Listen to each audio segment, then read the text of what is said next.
Dear students, आज हम बात करेंगे एक्सपेक्टोरेंट्स की। या आज हम लोग न्यू यूनिट स्टार्ट कर रहे हैं, यूनिट 4। इसमें हमारा फर्स्ट टॉपिक है एक्सपेक्टोरेंट्स। एक्सपेक्टोरेंट्स पढ़ने से पहले हम लोग ये देखेंगे कि ये हमें किस डिसीज़ के लिए या किस के लिए हम लोग इसे यूज़ करते हैं, है ना। जैसे हम लोगों ने एंटासिड देखा था, तो एंटासिड क्या करता है, हमारे स्टमक में एसिड को कम करता है ना, एसिडिटी को कम करता है। इसी तरह से एक्सपेक्टोरेंट का क्या यूज़ है, तो जैसे हम लोग एक्सपेक्टोरेंट कहाँ यूज़ करते हैं, खांसी में, है ना। जब हमें कफ हो जाता है, कफ के ट्रीटमेंट के लिए हम लोग क्या यूज़ करते हैं, एक्सपेक्टोरेंट यूज़ करते हैं।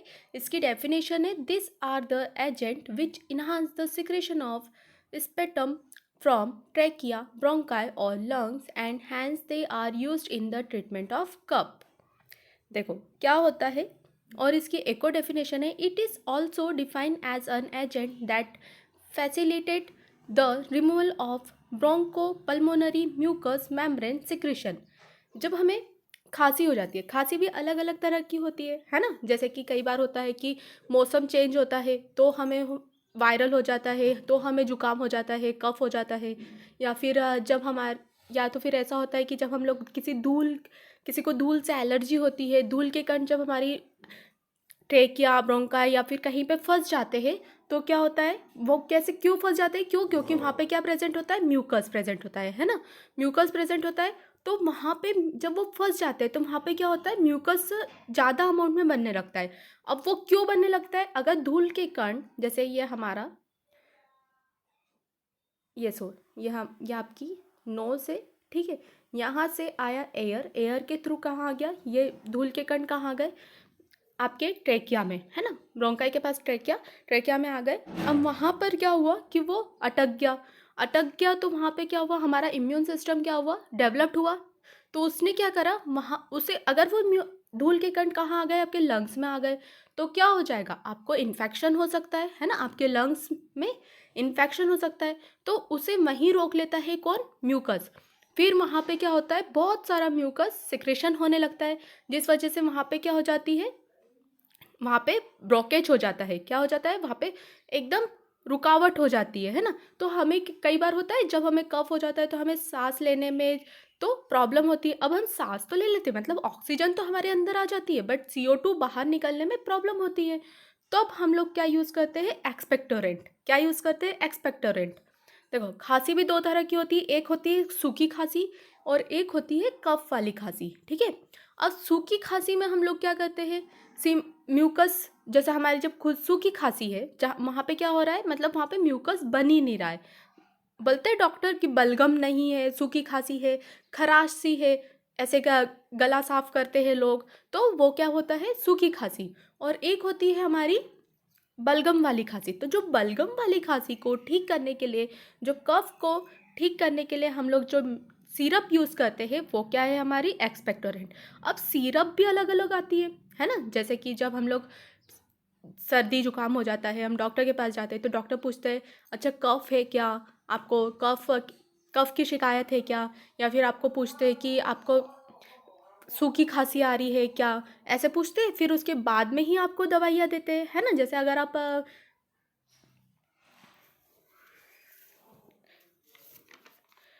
अब देखिए, अब आपकी खांसी भी कितने तरह की होती है, दो तरह की होती है, ठीक है। और उसके लिए अलग अलग सिरप होती है।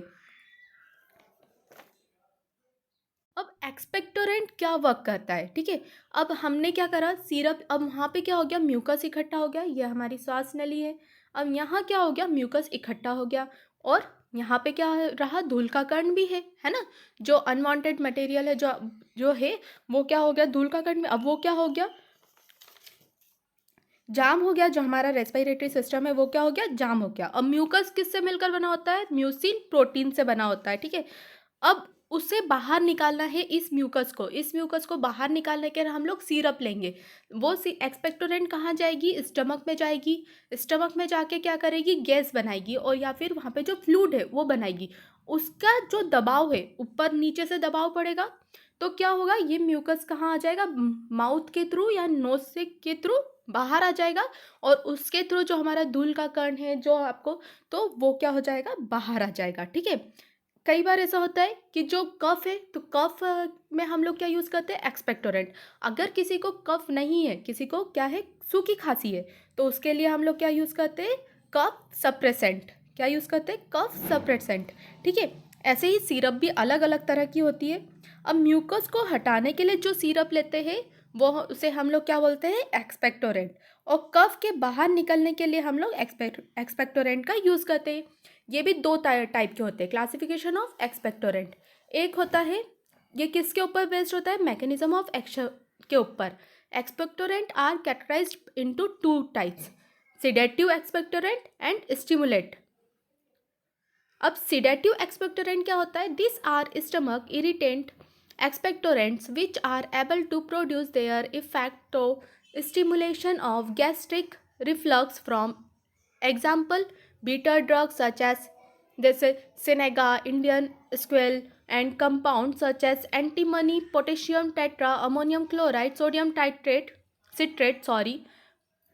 etc. potassium iodide and etc.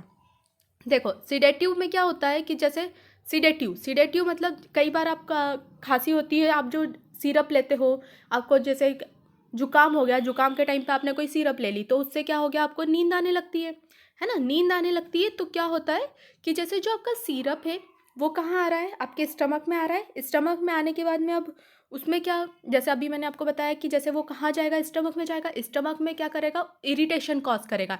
Irritation की वजह से वहाँ पे क्या बनेगी, गैस बनेगी, या फिर जैसे जो फ्लूइड है वो ऊपर आने की कोशिश करेगा। तो वो क्या करता है, उसको इफेक्ट करता है, इरिटेट करता है, गैस्ट्रिक को रिफ्लक्स करता है। रिफ्लक्स करने की वजह से वो क्या करता है, ऊपर आता है। तो जहाँ जैसे यहाँ हमारा क्या है, ये म्यूकस अटका हुआ है, यहाँ पे ये गैस्ट्रिक में क्या है, फ्लूइड है।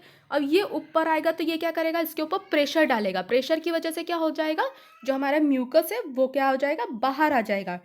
ठीक है, क्या हो जाएगा, म्यूकस गल जाता है और बाहर आ जाता है। और इसमें हमें क्या होता है, सिडेटिव में हमें नींद आने लगती है इसमें।